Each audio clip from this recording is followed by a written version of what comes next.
then you can say, okay, this team is 3-1. They're about to face one of the top defenses in football, a defense that's only given up 147 yards passing the game. And by the way, Megatron plays defensive end for him, and his name is Myles Garrett. How are they going to protect Aaron Rodgers at the age of 41? How is Aaron Rodgers going to get the ball to DK Metcalf when Denzel Ward is locked up on him? And you know why it's important, Stephen A? Because at 3-1, they are in the hunt. They in the hunt to win the AFC North. Everybody there is terrible. Now, the Bills then lost. They show crack. Kansas City ain't Kansas City. The Chargers losing. And you worried about Dylan Gabriel? I told you, man, you be double dutching. Like, you can't claim us no more. You ain't no real fan, bruh. First of all. Yeah, I'm glad. And I'm glad both of y'all here for this, because both of y'all getting on my damn nerves. He accused me of double dutching last week, and then now you accusing me of doing it this week. Y'all ain't gonna get away with this double dutch comment too much. Ain't nobody scared of y'all. Let me tell you something right now. You said it best. You understand? You are a player. I'm a fan. So let's talk about it from the fandom perspective, since you want to ignore. You want to talk about the player perspective, right? You want to say they won. You weren't sitting there watching that game and going like this. Damn, how the hell they come back? How Minnesota coming back? How are they on the verge about to win this game? I mean, the Steelers dominate for 3.5 quarters. Going to fly all the way over to Ireland. You understand? Got everybody doing features about the Steelers and their connection to the Irish coach and all of that stuff. And they're about to blow this damn game, okay? This is what we're talking about here, okay? It's a Carson Wentz. Let's not forget that. The Carson Wentz, all right? So that's number one. Number two, when we sit up there, right? Cam, you can talk about this and the double dutching. I don't mind. Damn it, my sisters taught me how to double dutch when I was young. I don't do it anymore, but damn it, I did it when I was young. I don't do it on first take. Here's the issue. Steelers have not won a playoff game since 2016. I get to look at them and go like this. Is that going to beat the Buffalo Bills? Is that going to beat the Kansas City Chiefs? Is that going to beat the Denver Broncos? Is that going to beat the way I'm watching the Indianapolis Colts and the Jacksonville Jaguars look this year? Are we going to get a playoff win? I get to ask that question because the last time the Steelers, forget the fact that the last time they won a playoff game was 2016. The last time they were relevant in the postseason was when they lost to Jacksonville. We remember that, RC? Yes, 45-42. 2017, Cam.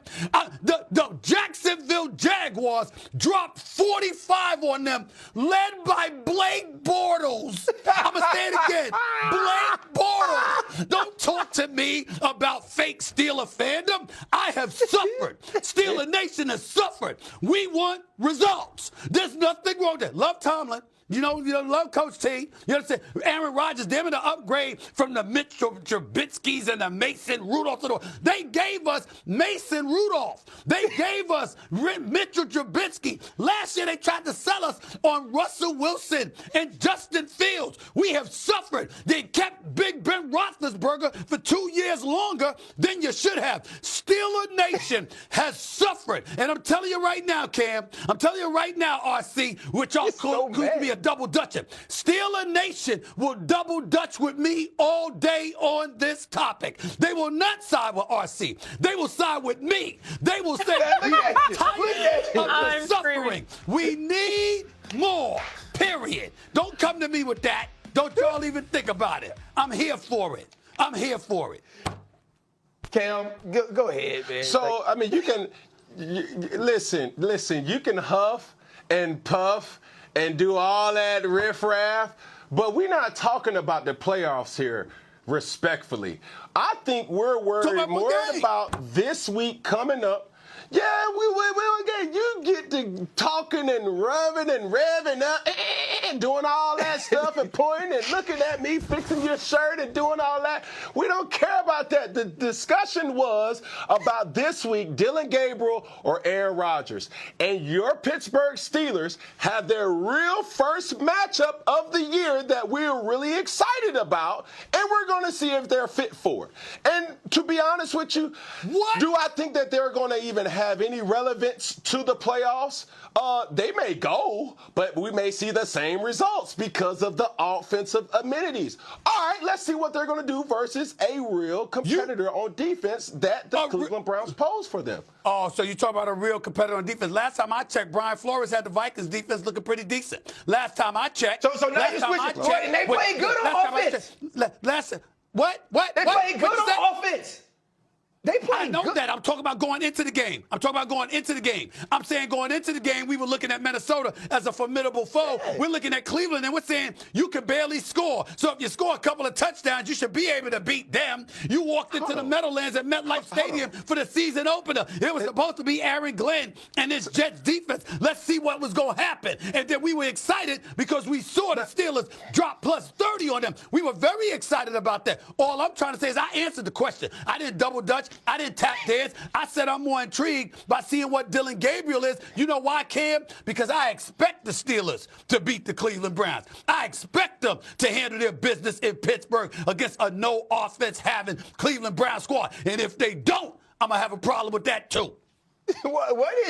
What happened? Okay, What's up? What is wrong with Stephen you? A., I just want to ask you this question since you all riled up, and I like where you at right now. I'm going to match your energy, but I'm going to do it in a more subtle way. You speak about the Steelers not having a playoff win since 2016. Do you really think they have what it takes to win in the AFC, just to win a playoff game this year, going up against what the AFC presents to them? Do I think the Steelers have what it takes? To win a playoff game. I think they can win a playoff game. Are you? Exactly. There you go. I think they can win a playoff game this year. I think they can win a playoff and that's game why this this year. week is important. This week is important because not only can they I'm win a assuming playoff they're going game, to beat them. they get the whole. Are y'all listening to me? I'm not considering Cleveland a big test because they can't score. They shouldn't be able to score against Pittsburgh. Pittsburgh should win this game. They should win this game. I'm assuming they're going to win it. You know what? You got sweatpants on the bottom energy right now. Oh, my God. That's what you got right now. I bet you won't stand up. I bet you won't stand up. I bet you won't stand up. I bet you won't stand up. I bet he won't. I bet you won't stand up. I bet he won't. I bet you won't stand up. I bet you won't stand Screaming, up. and this is why. Steelers Nation, buckle up, because what's brewing in Pittsburgh right now could reshape this entire 2025 season. The whispers are getting louder, the reports are stacking up, and every insider around the league seems to agree on one thing. The Steelers are not done making moves. Yes, that's right. The black and gold might be preparing for another big splash at the wide receiver position. With the trade deadline set for November 4th, and the Steelers sitting confidently at 3-1 after that statement win in Dublin, all eyes are on Omar Khan and what he's planning next. Let's be clear about something. This team has already made massive progress. Aaron Rodgers has come in and brought leadership, accuracy, and swagger back to Pittsburgh. DK Metcalf has delivered as advertised, bringing fire and physical dominance every single week. But even with that, anyone watching closely knows that the depth at wide receiver is becoming a concern. Calvin Austin's injury might not be long-term, but it's enough to make the coaching staff nervous. Roman Wilson, the young third-rounder out of Michigan, was supposed to step up, yet through 5 weeks, he's barely registered a single meaningful catch. And as much as we all love the potential there, this is a team trying to win now, and potential doesn't cut it in a Super Bowl chase. Enter the rumors. According to Mark Kaboly from the Pat McAfee Show, the Steelers are fully expected to engage in serious conversations with multiple teams about available wide receivers between now and the trade deadline. Think about that. Fully expected. That means the front office isn't just window shopping. They're actively looking to strengthen this roster for the long haul. And if you've been paying attention to how Omar Khan operates, you know this man doesn't wait for opportunities, he creates them. This isn't new for the Steelers. They've been aggressive before.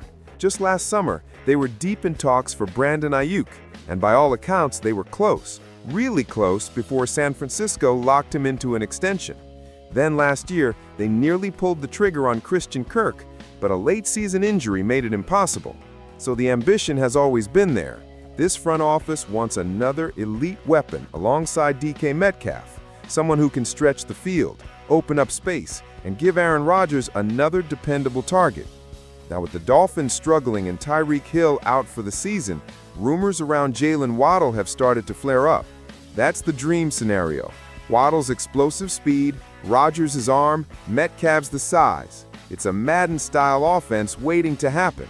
But the reality is that Miami probably won't let go of him just yet. Still, just the fact that Pittsburgh's name keeps appearing in the same sentence as Waddle tells you exactly how serious they are about finding a difference maker. The more realistic option right now, according to insiders, might be Allen Lazard from the New York Jets. Lazard's situation is quietly fascinating. The Jets are winless at 0-5, and when teams hit that point in the season, they start selling pieces, especially veterans with one-year contracts. Lazard fits that description perfectly. He's a free agent at the end of the year, carries just a $1.75 million base salary after taking a pay cut, and he already has chemistry with Rodgers. That's huge. Remember, those two worked together for years in Green Bay. Lazard knows Rodgers' timing, his signals, his rhythm. He was the go-to third down guy in that offense. If you could reunite them in Pittsburgh, you immediately give Rodgers a familiar, trusted target, someone who already understands what he needs without even saying a word. And here's what makes this even more exciting. The Steelers aren't chasing desperation, they're chasing domination. They're already in a strong position at 3-1. The defense, led by TJ Watt and Minkah Fitzpatrick, continues to be one of the most suffocating units in football. The pass rush has been relentless. The linebacking core, with Nick Herbig showing flashes and the possibility of Isaiah Simmons joining, is rounding into form.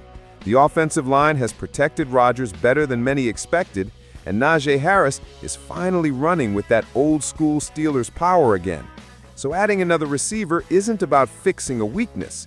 It's about turning a strength into a weapon of mass destruction. If Lazard joins, you're looking at an offense that could finally balance explosive plays with consistency.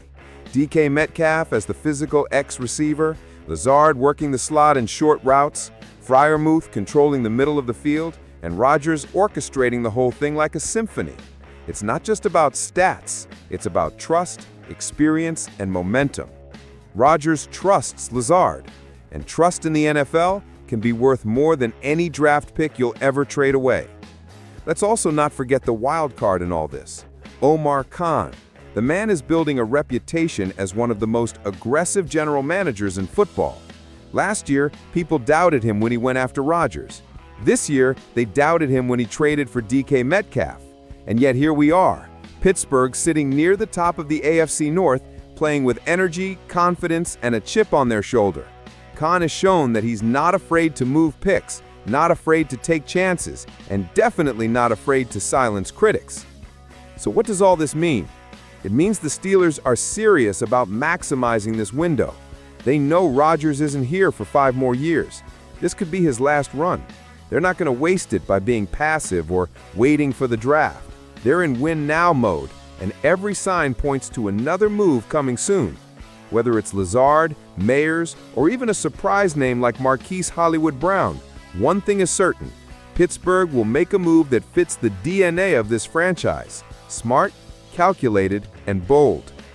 And if you're wondering about cap space, don't. The Steelers are in a healthy position financially, and Lazard's cap number is minimal. Ayuk or Waddle would cost more, sure, but Khan's been playing this game for years. He knows how to restructure deals and keep the team competitive without mortgaging the future. You can feel the shift happening, Steelers Nation. You can sense that this team is no longer the quiet, conservative Pittsburgh of years past. This version of the Steelers is ambitious, aggressive, and unapologetic about chasing greatness. Rodgers didn't come here to play it safe. Tomlin didn't bring in DK Metcalf to develop potential. They came here to win rings. And if that means adding another elite weapon to this offense, you better believe they'll do it. Just imagine it. Rodgers drops back, Metcalf goes deep, Lazard runs a crossing route underneath, and Freiermuth slips into the flat. Rodgers fires a dart, chains move, the crowd roars, and suddenly, this offense doesn't just look balanced, it looks unstoppable. That's what this move could mean. That's why it matters. The AFC North is brutal, we know that. But look around. The Browns are inconsistent with a rookie quarterback, the Bengals can't find rhythm with Burrow nursing an injury, and the Ravens are already banged up. This division is there for the taking, and Pittsburgh, more than anyone else, looks ready to grab it. Steelers Nation, this is the moment. This is when smart teams separate from the rest. Omar Khan, Mike Tomlin, and Aaron Rodgers are all aligned in one mission: make this team as dangerous as possible before the playoffs. And if history tells us anything, when the Steelers start getting aggressive, it usually ends with confetti falling and the Lombardi Trophy heading back to the Steel City. So what do you think, Nation? Should the Steelers pull the trigger on Allen Lazard? Should they go even bigger and try for Jalen Waddle or another explosive playmaker before the deadline? Let me know your thoughts below. Who would you want Rodgers throwing to in the black and gold? Don't forget to hit that like button, drop your take in the comments, and subscribe to Steelers Nation Wire for every update, rumor, and reaction as this story develops. Because one thing's for sure, this isn't just about adding a receiver.